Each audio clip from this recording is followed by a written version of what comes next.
Welcome to episode 2 of Altitude Adjustment. My name, of course, is Mario Vitanzi. This handsome bastard over here is Patrick Chiotti in the small box where he belongs. And today, I don't know if y'all heard, but the Broncos got new uniforms. Pat and I are going to talk about that. We are going to talk about a free agent signing. And we're going to talk about a trade that literally just happened at the time of this recording. And one last thing, Pat, regarding the uniforms, anybody who followed me or saw what I'd posted out back in December regarding the Broncos uniforms, I just want to say that you're welcome. And everything that I said was pretty much exactly what happened. Yeah. Sip that tea. I will also delicious. Sip that. Hey, feel I'm in the mood for a switch up. I hit the function, hit the rose till I hiccup. I hit the stage and leave with money that's a stick up. Just so everybody knows, that logo will be updated, as will this text at the bottom.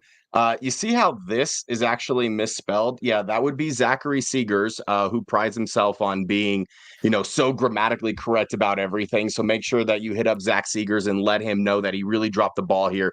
But that's okay. We love him anyway. He really goes out there and he does their best. Before we get started, make sure you follow us on Twitter at Vitanzi Therapy, VETANZE Therapy, at Patrick Chiotti. Easily the best Twitter follows that you could possibly have. If you're not following us, I don't really know why you have a Twitter, to be honest. And if you want to check out my online store, altitudeadjustmentshop.com, there's a bunch of really kind of hilarious and silly custom shirts. Nothing is very expensive. Nothing is very serious. It's just some fun little things that we like to do. So now that we have that covered, Patrick, this turns out to be a pretty big day.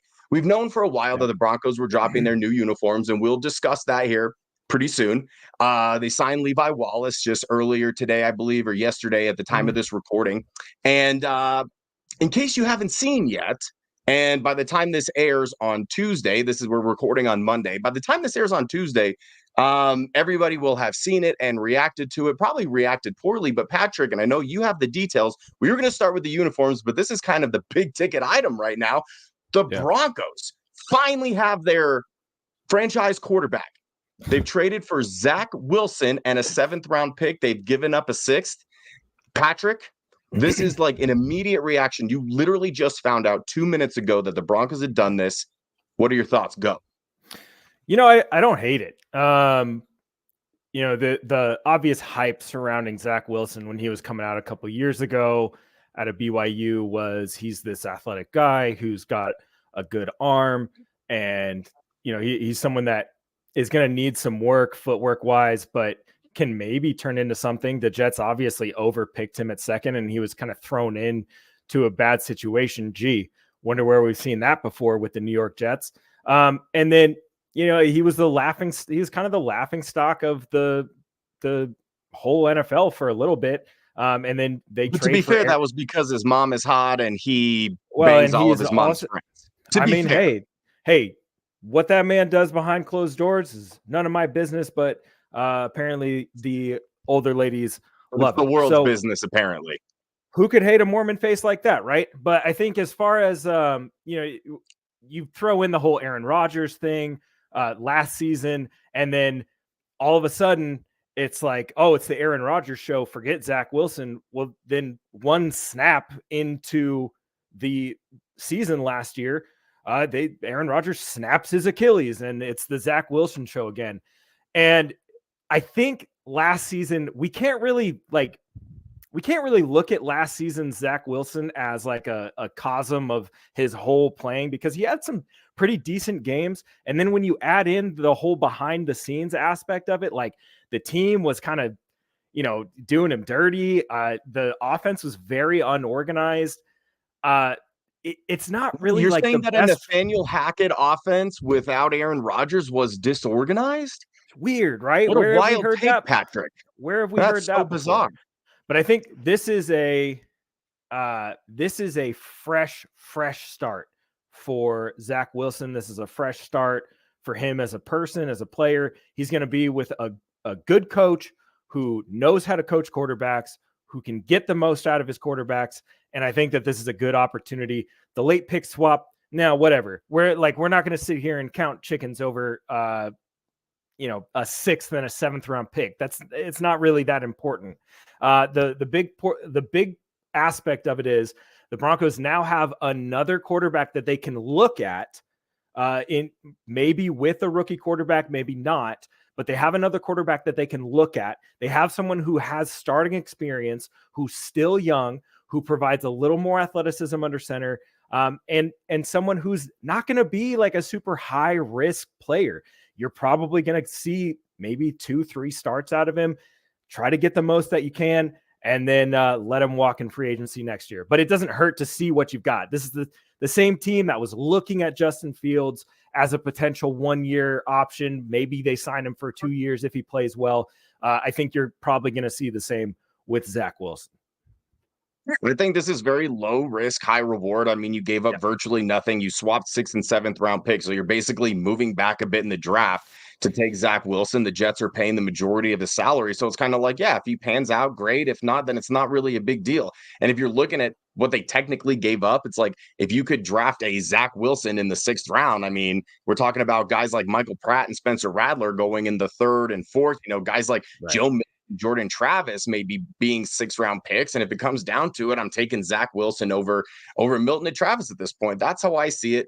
It's by no means like a long-term answer. At least I don't think so. But again, it's low risk, high reward. It costs you virtually nothing. And if it pans out and he actually ascends to the quarterback that he was meant to be, or that he was talked up to be, then it's the smartest move in franchise history. But if it doesn't pan out, it literally doesn't matter.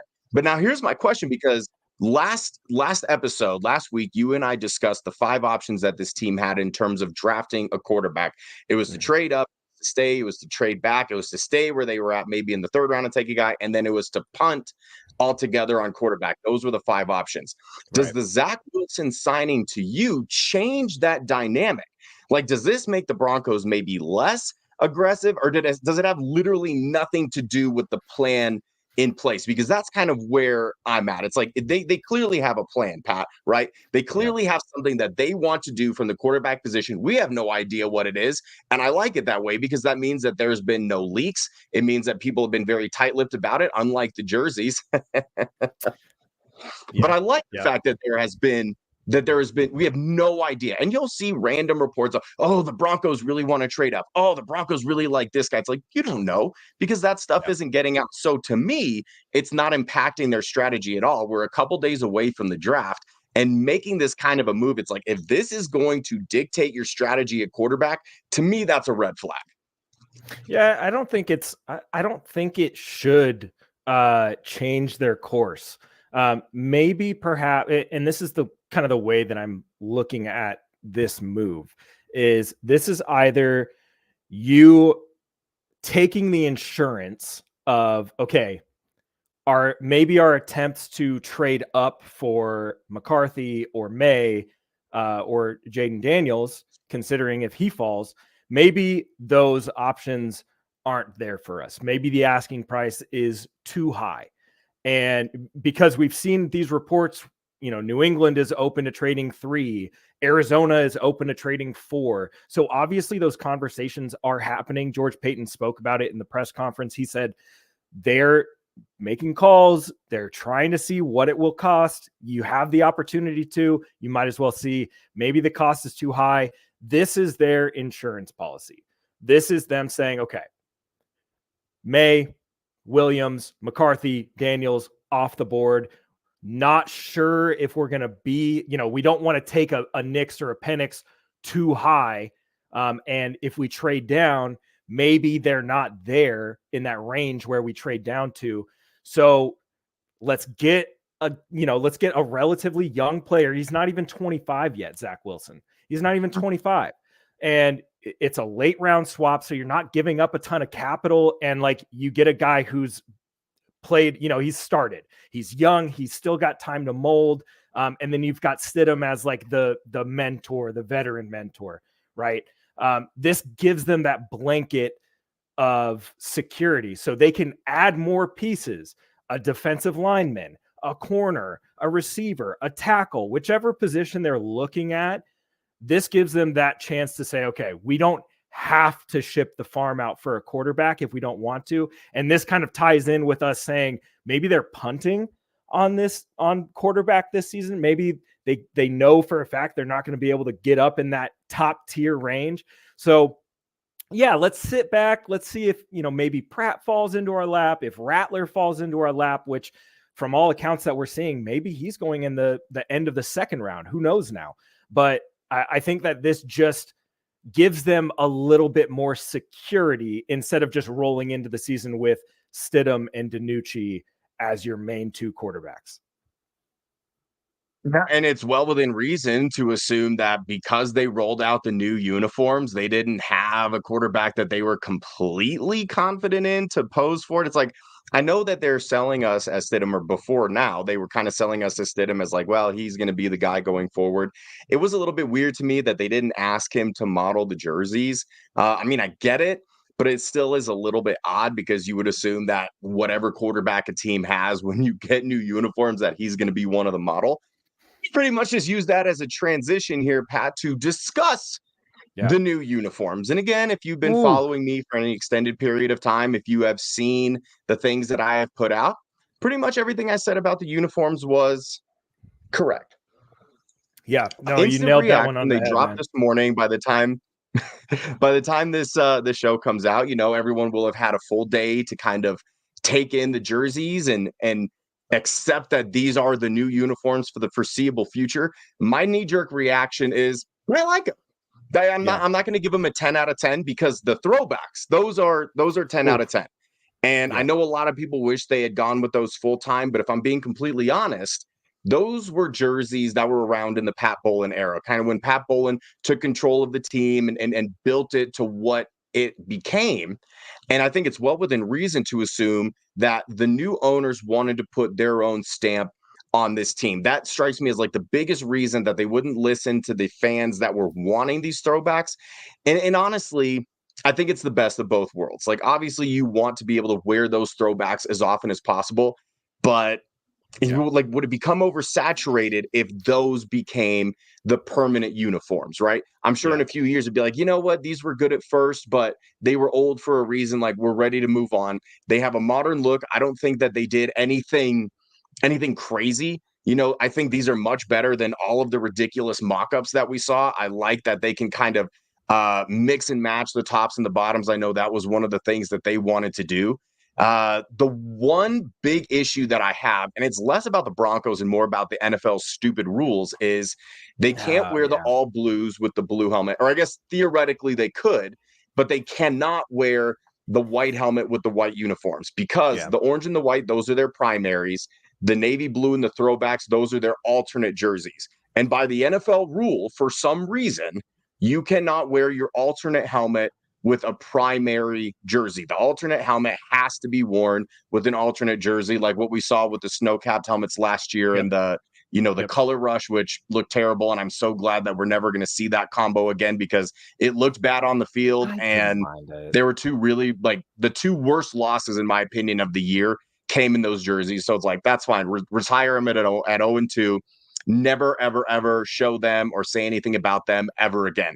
So yeah, I mean, these uniforms, they're not perfect by any means. I think it helped that so many of these mock-ups were so bad in terms of like how they were described, that these are far better than anything that we saw. So I'll give them a 7 out of 10, but the throwbacks definitely get a 10 out of 10 from me. What do you think? Yeah, throwbacks, absolutely gas.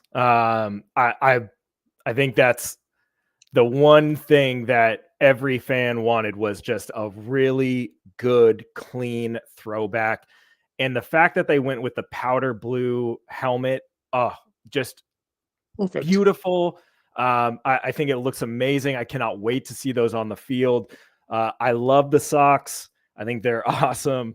As for the other jerseys, there's mixed reviews, really. I'm not going to give them a 10 out of 10. I saw someone give them a 4 out of 10. I think that's around the range. Like, I'd probably go like a 5 or a 6. I really, really like the orange. I think that the orange is probably my favorite of the tops. I do like the navy, but I think like it could have been a little bit better. I definitely don't love the navy with the white top. Like, I understand the rule, but that rule sucks, man. Just let them just figure out which combinations fit the best and just like make the combinations. Why do we have to have these rules about it? It doesn't make any sense. They'll probably change it, Pat, if we're being honest. It's Yeah. like you look back at what was it, 09, when the Broncos brought back those god awful brown and yellow uniforms, like they had the brown helmet. Yeah. And then for the longest time, the NFL had this rule where you could only have one helmet, which is why when they brought in those color rush uniforms, even though I'm sure they wanted to do like that throwback D, the old school helmet, the helmet had to be the same color. So for a stretch of time, teams could only have one color helmet, which was stupid. They tried to write it off as like a safety thing, but it's like, just get more helmets. Like, it doesn't make any sense. And then they changed the rule recently where you can have it's 3. Then they changed the rule recently where you can have 2. And this was like a big thing of speculation, because I had been hearing so much that it's like, nope, they're sticking with the blue. But then there were people swearing up and down that they were bringing in white helmets. And I'm like, well, I know they're getting the throwbacks, and that would make 3 helmets. And then I think it was a month or so ago, the NFL basically said that if a team this year is changing their uniforms, they can have 3 different color helmets. And then every subsequent year after this, every other team can now go for the 3 helmets. But the point is, they keep changing these helmet rules, and I don't see any good reason why they wouldn't be able to wear the white helmets with the white jerseys eventually. And I'm sure at some point that we will get that. And again, like, they can wear the blue helmets according to the rules. If I have this correctly, they can wear the blue helmets with the blue jerseys, like the all blue, which I would love to see.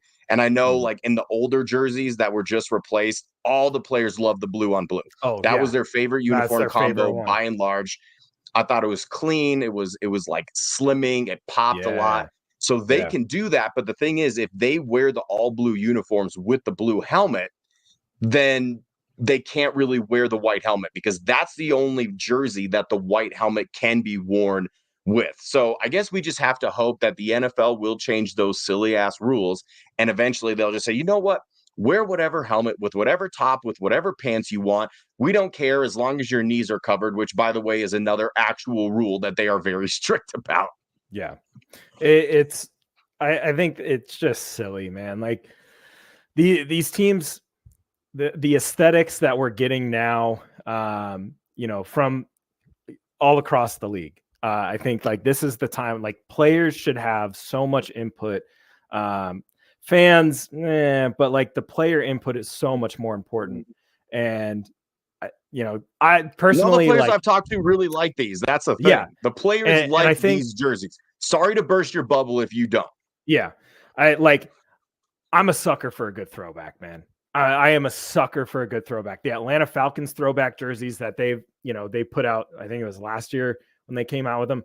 Like, gorgeous. That's give me more of those. Like, give us the throwback. The Seattle Seahawks throwback uniforms. They're the Oilers, they're the Tampa Bay Buccaneers, ones, even those creamsicles. Yeah, all the throwbacks they did last year were gorgeous. And I was a little scared. I was a little scared that Nike wasn't going to get this one right, but they got it right. And as for like the main jerseys, I think some of these aspects that we've looked at. Obviously, people were outraged by the mock-up that CTE SPN put out like a week ago, and it's like the concept art. It's a concept. Like it's not. That's not whoever what it's actually that's look getting like. fired, though. I'll tell you that. And honestly, the thing that I saw on the jerseys that I like even more is the shoulder. Like I the more that I look at it, the more that I like it, because it looked like a stripe at first, and then when you go to that side view, it's kind of got that like sharp, jagged line in it, which is like that's the mountain peak that they're talking about, and then that's also like a little way to keep that last uniform as like a part of it. Like it's a little homage, that sharp line that's got the curve. Like that's a good way to keep that little bit of history with it. And I think the other thing that we need to think about as fans, remember what Damani Leach said about these jerseys. It is going to be a modern refresh of the current jerseys, not a completely new concept. a modern refresh. And that's what you got. You got a modern refresh. They added in just some little subtleties. They changed, they barely changed the number font. So it's a little different, but it's not that far off. So yeah, we got a modern refresh. It looks fine. This is a new era. People were going to love it. People were going to hate it, whether you like it or not. The same shit happened in 1997, 20 some years ago. It happened still. People hated the new look. John Elway hated the new jerseys, Pat. He had to be one of the models. And I remember watching my Broncos 1997 Super Bowl champion VHS every single day, reliving the glory days of when they finally won their first Super Bowl. And at the very beginning of that video, they talked about how they were going to the new looks. And John Elway said that he had to model them and he did not like them. And that's just what happens. People don't like change, but I guarantee people are going to get used to it. They're going to see it on the field, most importantly. And I think they're going to look good on the field. I think they're going to look clean. And all I'm saying is thank God that they didn't do some weird gradient stuff the way that the Falcons had done. Thank God that they didn't go with some weird, bizarre kind of like bone color the way that the Rams did. I'm not a fan of that. I think what they did, again, could it have been better? Sure. I thought, everybody blew out of proportion what the mountain was going to look like on the sleeve, to the point we're seeing these massive triangles on the sleeves. And I'm like, it's going to be subtle. I had said that from the beginning. So I don't really have an issue with anything that they did. People are going to buy it. That's just how it is. So that's all it is. Look at you. Patrick's just carrying around $100 bills, using it as toilet paper. Well, couldn't be me. That's like, what a life that is. This is a band. Let's get into something maybe a little bit more. That's good. Oh, thank you. Let's get into something a little bit more pressing. Of course, we had to talk about the uniforms, whether you like them or hate them. I don't care. The team doesn't care. If you want to share your comments below, go ahead and comment. Let us know what you think. We probably won't read them, but if you feel like you need to vent one way or another, this is the perfect place to do so. Okay. So with the draft right around the corner, something that I wanted to discuss, we know it was made a big deal about how Courtland Sutton wasn't at the workouts last week, right? Yeah. Everybody reported it. Apparently he wants a new contract. I can't really blame him. I'm sure he saw the money that Jerry Jeudy got and that a lot of these wide receivers are getting. He should absolutely want to get more money. I have no problem with that. This is a profession. If you have a profession and you're not striving to make more money, then what are you even really doing? You know what I'm saying? Yeah. It's like everybody wants a raise if you can get a raise. He feels like he's earned it. A lot of people will agree that he has earned it. And I think at some point, whether it's from the Broncos or someone else, he will get a new contract. He'll get extended and he'll get paid handsomely. I mean, 10 touchdowns is still 10 touchdowns. He's still one of the best red zone receivers in the entire NFL. He bailed Russell Wilson out a lot last season. And honestly, the numbers that he put up with the limited amount of receptions, I mean, to me, he's worth the money. But here's my question to you, and we'll start with Courtland Sutton, and then we'll mention some of the other guys whose names maybe could be discussed in terms of trades. Give me on a scale of 1 to 10, Pat, how likely it is you think that Courtland Sutton will be dealt on draft day or kind of around the draft, whether it's right before, during, or right after. How likely is a Courtland Sutton trade? Oh, man. On a scale of 1 to 10, I would say that's probably at a 6. I'd probably say 6 or a 7. Because if you look at how the market has gone, and then you look at the teams that still kind of need that big body X receiver, right? Buffalo is a team that comes to mind. Baltimore is a team that comes to mind. Even Jacksonville is still in the wide receiver market, even after they've paid all this money to these wide receivers. So there's still quite a few teams out there that do need a bona fide X receiver. And I think Courtland Sutton would match, he'd match the bill for some of those teams. Are they going to pay him new money? Probably not. It He'll get a decent amount though. Yeah. But he'll get top end wide receiver 2 money. Yeah. Which is where it should be. I think I also think of a team like the Patriots, who are just so needy at receiver and still have a ton of other positions that they need. I think you're listed as their wide receiver 3 right now, if I'm not mistaken. I am. And shout out to Milwaukee Mustang Kendrick Bourne for being their wide receiver one right now. But there's plenty of teams out there that still need wide receiver help. They're just kind of waiting to see how this draft goes because it's such a wide receiver rich draft and there's so much talent in this class of receivers. This is going to be a wait and see approach. Maybe I'd say it's more likely to happen after the draft than during the draft or even before the draft. This is going to be a post-draft thing. The other part of it that we need to think about from the Broncos standpoint is if you're going to be trading Court, you're probably going to be looking at your receivers in this class. We know that they've done a little bit of research on this class, and it's a deep class. You can get a solid receiver in the third, fourth round of this class. That's not a problem. And you have two other receivers in the room that fit the body type of that X spot. Tim Patrick is coming back from injury. You just signed Josh Reynolds. Those are two guys that kind of fit that bill for the Sean Payton offense. Having three of those same dudes in the same room is going to be tough. So one of them is the odd man out. And with Court in the last year of his deal, looking for a contract extension, you can probably see the writing on the wall. I would love for Court to remain a Bronco, but the reality is he might have played his last down as a Denver Bronco because there are going to be teams out there that do need receivers and would be willing to pay him. Maybe even the Steelers. Want to trade and reunite him with Russ. That would make a lot of sense. I mean, Russ and Court had a connection. They were obviously very close to one another. And if you remember when that report came out about everything that went down about, Russ potentially being benched, apparently Courtland Sutton was the only guy that he told. So I'm sure Russ would be on board. I know that Courtland was upset about how everything went down with Russ. And so maybe a reunion is in the books. Now, if we're talking about guys that potentially have played their last down as the Denver Broncos, the other two guys that I think there's speculation, and I'm going to squash this one first. I know that there was a lot of talk about Pat Surtain when moving up, but like from what I've heard from very, very good sources, very intimate sources close to the situation, is that it's not going to happen. They're going to get an extension done with Pat shortly after the draft. He's not going anywhere. And honestly, Pat, you would think that if that was going to happen, that they would probably have a rough deal in place to move Patrick Surtain in order to move up from 12 to 4. I've never been on board with that. I think that anybody that is on board with that is a completely insane, where you're giving up the best cornerback in the entire NFL for a complete crapshoot at a quarterback that might not be good. Like, I understand that you need to take risks, but you need to take calculated risks. You need to be aggressive, but you need to be intelligent in your aggressiveness.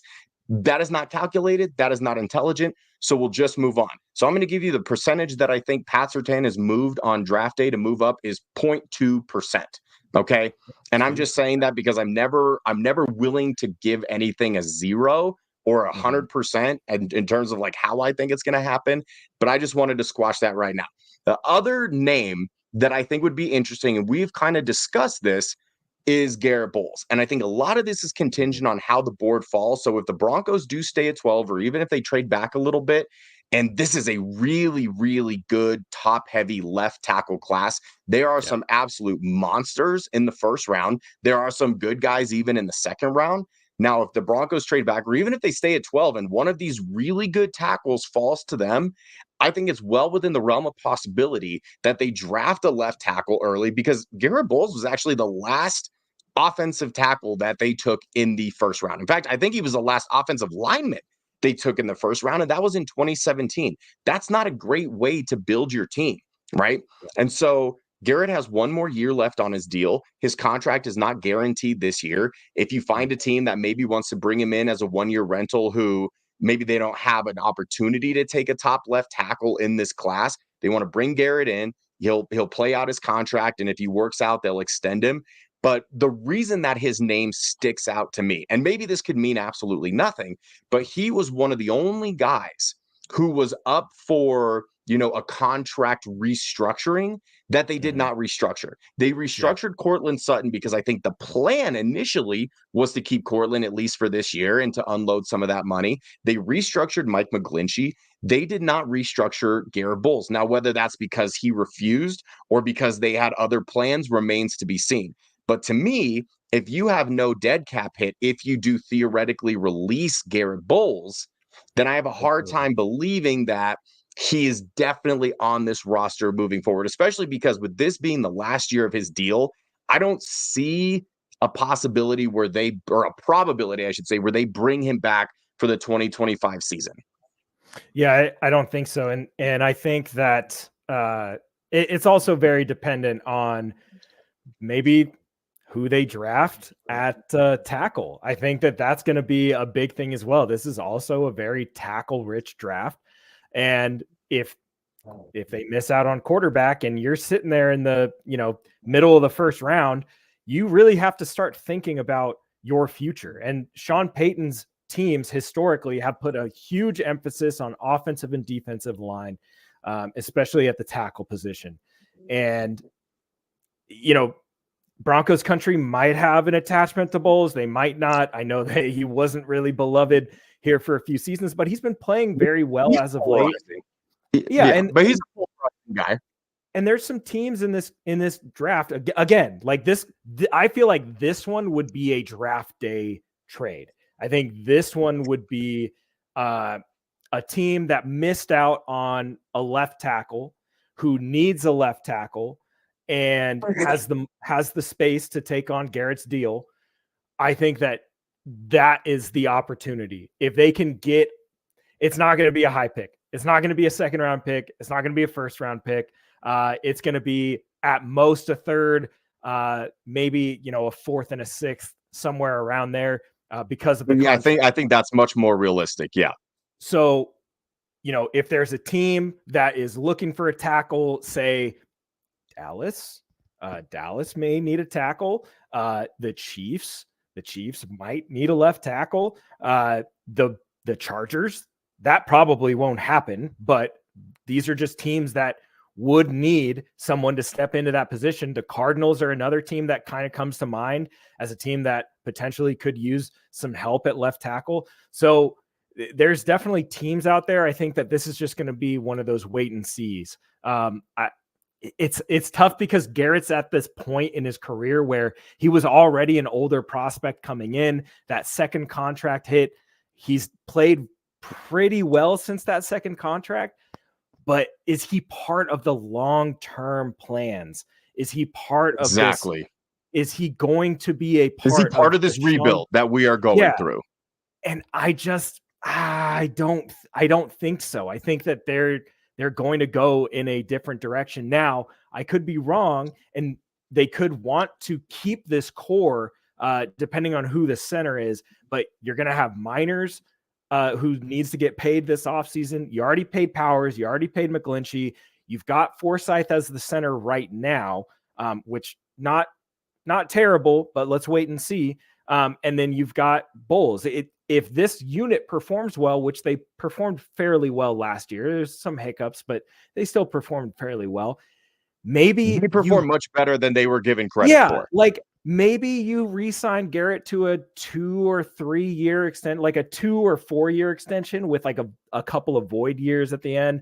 Something along those lines that's team friendly. It fits your window, and you still get a player who's been with this unit, who can rock with this unit, and still be a crucial part of Broncos country. We know he wants to win. We know he wants to be on a playoff team. Hell, Tampa Bay would love to send Tristan Wirfs back to the right side. They would absolutely. And I'm sure Tristan Wirfs would love to go back to the right side. Exactly. He was having anxiety, Patrick, about moving from right to left. This isn't Madden where dudes can just, like, as long as they're on offensive line, that you could just plug them in wherever you want. Like, that's not how the real offensive line works. There are a very limited number of guys who can go both ways, phrasing, but that number is very limited. Yeah, no, and I think that there's opportunities out there to seek a trade. It has to be the right environment. It has to be the right team to do it. Well, we might actually ask James Palmer that tomorrow on Believe in the Broncos. Are you Chris Harris Jr. I'm plugging right now. I'm plugging right now. Good. Yeah, we got James Palmer coming on. That's exactly why we started doing this show, so that you can plug the show that you do with Chris Harris Jr., one of the greatest cornerbacks in Broncos history. All right, last thing that I want to get into. So we pretty much agreed it's like there's a decent chance Cortland Sutton is traded. There's almost zero chance that Pat Surtain is traded, and there's a modicum of a chance that Like a Garrett Bowles is traded. 4 or Those 5 seem out of those 10. seem like the three names, but really like those like Sutton and Bowles are kind of like the two names I would say to keep an eye on. If anyone else gets traded, it would be a shock to me, unless they end up flipping Zach Wilson for some reason to a team that wants to trade back and they just need another body. I don't know. Yeah. I think it's a slight possibility, but those are the two names kind of to keep an eye on during this draft process. There has been speculation to death about what the Broncos will do with their first round pick. Are they going to trade up? Are they going to stay? Are they going to trade back? Are they going to take best player available? Are they going to reach on a quarterback? So what I'm going to do right now, and then we'll wrap the show with this, is I'm just going to run through the potential positions that they could draft. Like, if they drafted this position, how excited are you? And I know that it's contingent on the actual player.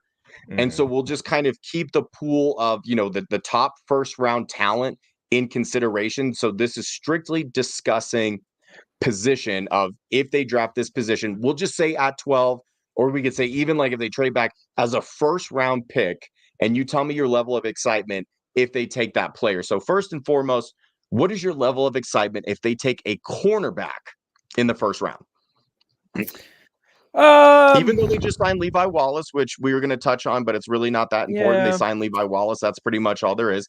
I don't think that would necessarily deter them. He's a Foster Moreau type. Yeah. No, I think, going on a scale of 1 to 10, I think my excitement for a corner at 12 would probably be around a 5, depending on who it is. If it's a Kenyon Mitchell, if it's a Terrion Arnold, okay, like that's fine. Like, they need another corner opposite of Pat. We don't know what Riley Moss has at this moment. Maybe they're going to use him as kind of a rover type, a safety type, a nickel, use him as a slot guy. Who knows what the plan is for Riley Moss right now? But or even if they take like a Cooper DeJean, I would be, hey, that's fantastic. Great. But probably around a 5. It's not super exciting. It's not sexy. This guy isn't going to be getting the ball every play. But when you have Pat Surtain on one side, you're about to sign him to a contract extension, and then you've got a rookie corner on the other side who's under, he's under cost control for 4 or 5 years. That's a solid defense, and especially if it's a Mitchell or if it's an Arnold, like. Those guys, it has to be one of those two guys, in my opinion. Yeah. Yeah. Like, honestly, like I would be fine with Coop. I would be completely fine with Coop. I think a lot of fans wouldn't be because maybe they've got a certain preference. Because he's a white corner.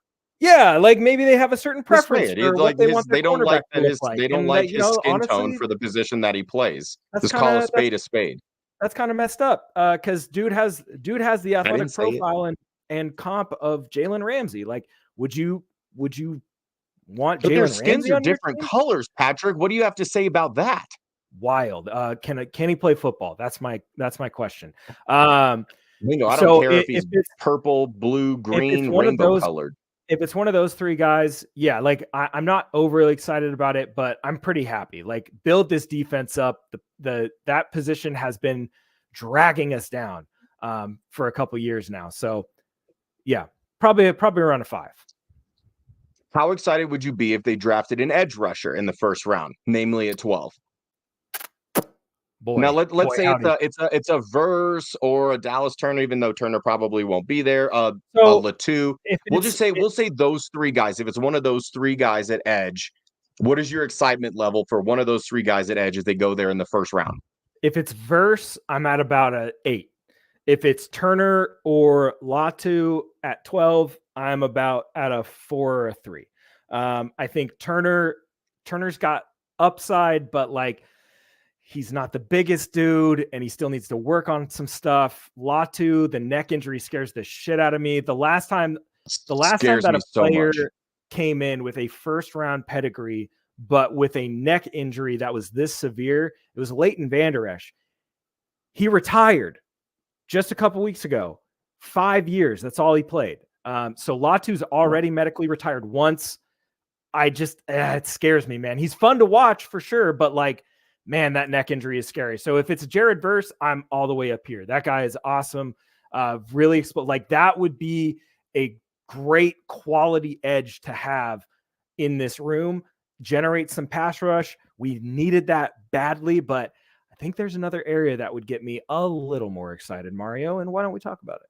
And we're going to talk about that right now. And I will say, I wouldn't be terribly excited at edge just because I really like our edge room. I don't know if I'm in the minority.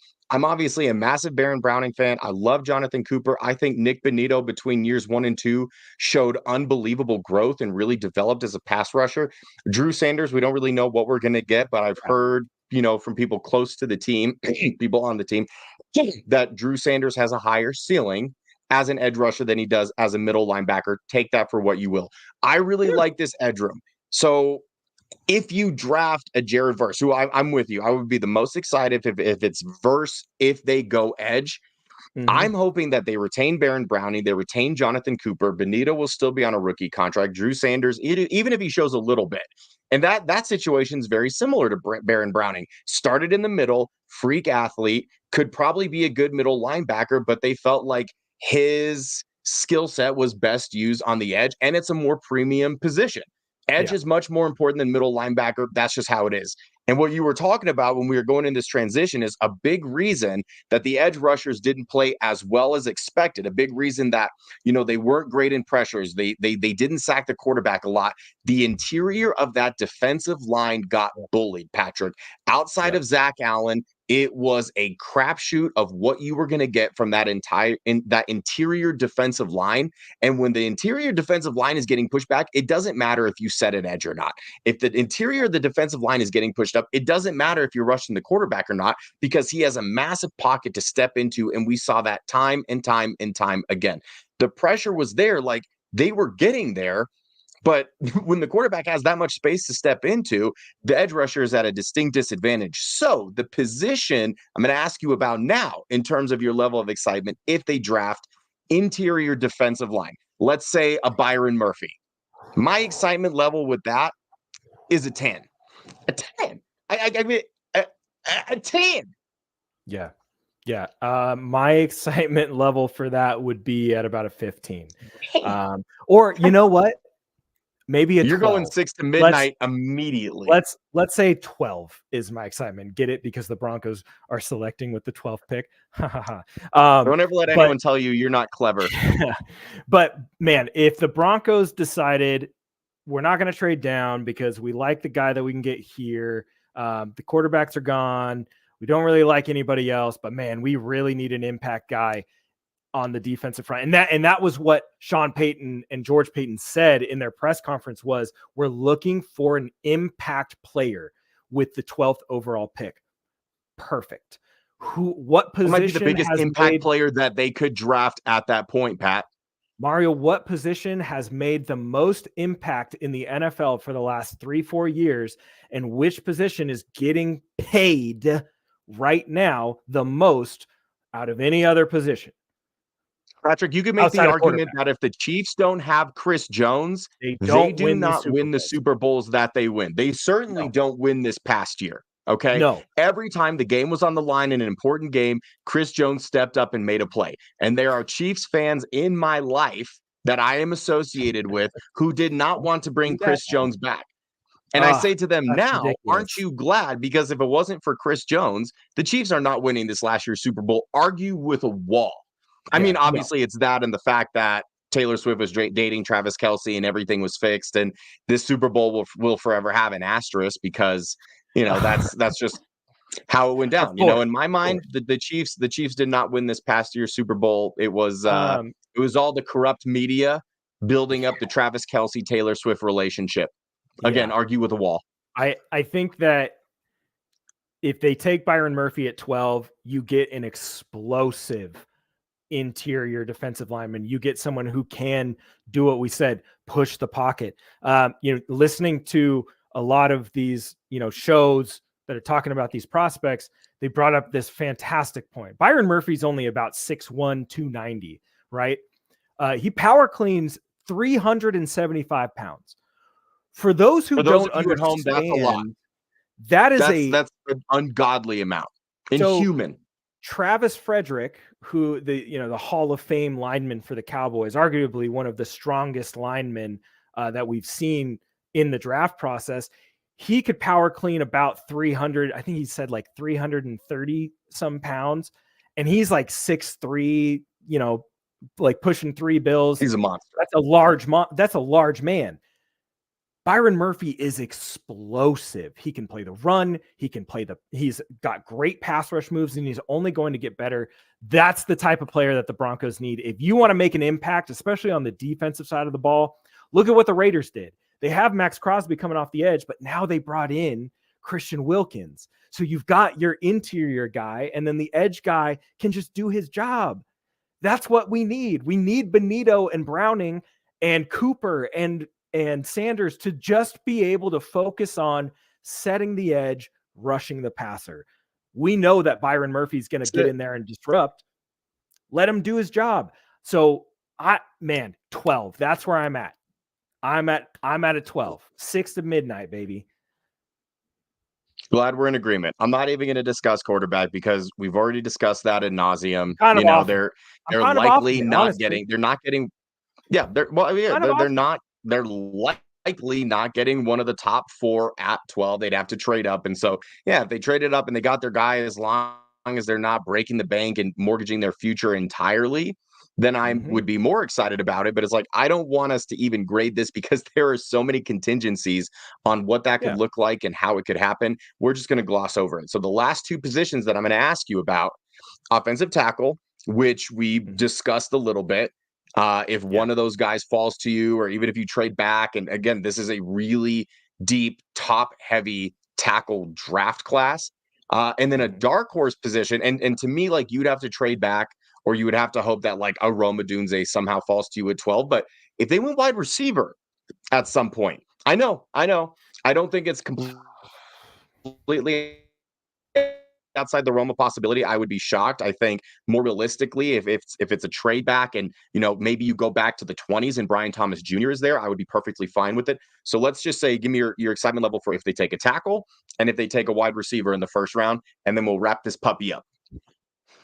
Yeah, I think my excitement for tackle would be at about a 6.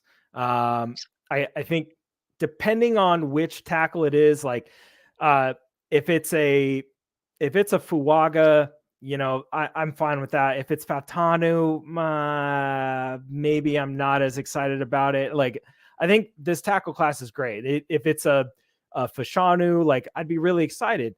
But what you're doing with that position and with receiver as well is you're setting up next year's guy. You're setting up next year's quarterback, or the free agent quarterback that they're going to sign next season. Who knows? Maybe it's Dak Prescott. I don't know.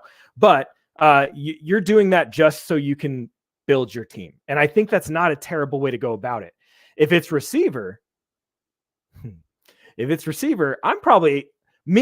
I'm at like a 7 or an 8, depending on who it is. And we're assuming also, like, if they go first round wide receiver, they have traded Courtland Sutton. My opinion, that is you're not keeping Courtland Sutton and extending him, and then also drafting a first round receiver.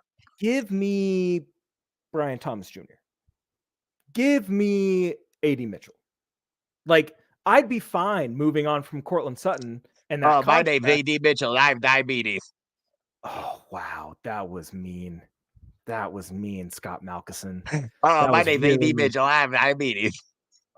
My name's Mario Vitanzi, and I wear Miri hats. I think that, like, 95% of the listeners have no idea what a Miri is, and that's okay. Google it. I think that, like, Brian Thomas Jr. and A.D. Mitchell are probably the only 2 that I'd feel fine. Like, even at 12, A.D. Mitchell is rich for me, but like Brian Thomas Jr., I'd be all on board of that, because that dude. I think he goes sooner than a lot of people are anticipating. Honestly, I don't think he's that far off from the big 3. Top 15 is where you're probably going to see him go. Which, don't hate that at all. I think that dude has a ton of potential, and would just be absolutely scary in this offense. But if it was, someone else, if they're picking a wide receiver at 12, on average, I'd probably say I'm also at about a 6. I don't think it moves the needle that much. And again, that's just preparation for the next guy. Yeah. Oh, and I'm sorry, Pat. We did forget about one position, except I'm not going to say the position, because to Kicker. put this man in a Well, corner, to paint this man into a corner as just a tight end, is doing him a massive disservice. And any fan that tries to say that they don't want a first round tight end because of the history of taking first round tight ends has clearly never seen Brock Bowers play. And I'm just going to leave it at that. So, if the Broncos draft Brock Bowers at 12, Patrick, what is your excitement level? About a 10. This guy really just 10. I give it a 10. Really just gets me going. Like, obviously, tight end coach. I love tight ends. Not the best blocker, but that's not what you're drafting him to do. You're drafting him to be an extension of your run game. You're drafting him to be an extension of your passing game. Like Sean Payton's offense. We talked about going over the middle a bunch. Russ couldn't do that. Brock Bowers is really, really good over the middle. So, he's really good everywhere. If you want a guy who's going to be a clear catch and run guy from the middle of the field, and your offense is operating in that sense, and your quarterback can work the middle of the field, Brock Bowers is going to be your guy. 4 touchdowns over the middle of the field, had a great efficiency rate. Good size, like 6'4", almost 230, does not look it on tape, but Sean can scheme this guy the ball just like Georgia did. Get him touches, get the ball in his hand. He's a playmaker with the ball in his hand. I would be very, very excited. And if you're one of those people that's like, why would we draft a tight end in the first round? Go watch Adam Troutman last year, and you decide whether or not we need another tight end, because Dulcich isn't out there. And, you can't really rely on Lucas Kroll or Nate Adkins. Hell, half the fan base wanted to kill Lucas Kroll after the Houston game because he didn't come back for the ball, even though he was clearing out. So it's like, get a playmaker at that position. Get a playmaker that can make an impact with the ball in their hands. Absolutely. All right. Well, good stuff as always, Pat. Last week was arguably the best Broncos pod of all time, and no construction and no longer, because this is clearly been the best Broncos pod of all time. That's right. If you heard the construction last week, we do apologize. I could not hear it on my end. It was really loud, but that's because Pat was right outside the facility, and they're building the Broncos. Sean Payton, George Payton, the Walton Penner group, they were building the Broncos. Yeah, absolutely. And hopefully it wasn't any more demolition, because I don't think my heart could take any more of that. Pat, go ahead and plug everything that you want to plug, and we will put a nice, tight, wrapped little bow on this thing. Yeah. So first things first, my 7-round Broncos mock draft is on letstalkbroncos.com. Go check that out. There's lots of great tidbits of information in there about some of these prospects. Shout out to Dane Brugler for also having Spencer Rattler as the 76th pick for his Broncos 7-round mock draft. And then, yes, tomorrow when this episode comes out, Chris Harris and I will have James Palmer on the show. Believe in the Broncos. You can go check that out on any podcast platform that you're listening to. And make sure that you follow me on Twitter at Patrick Chiotti. I'll be posting updates from there. Believe in the Broncos. Believe in Patrick Chiotti. He is not just a handsome face, even though that is pretty much 95% of what makes him him. Wow. You can follow me on Twitter at Vitanzi Therapy. You can check out my online store, altitudeadjustmentshop.com. And if you're interested in scheduling a session with me or want to know what it is I do, you can check out vitanzitherapy.com. And until next time, we love you. Goodbye. Hey, feel I'm in the mood.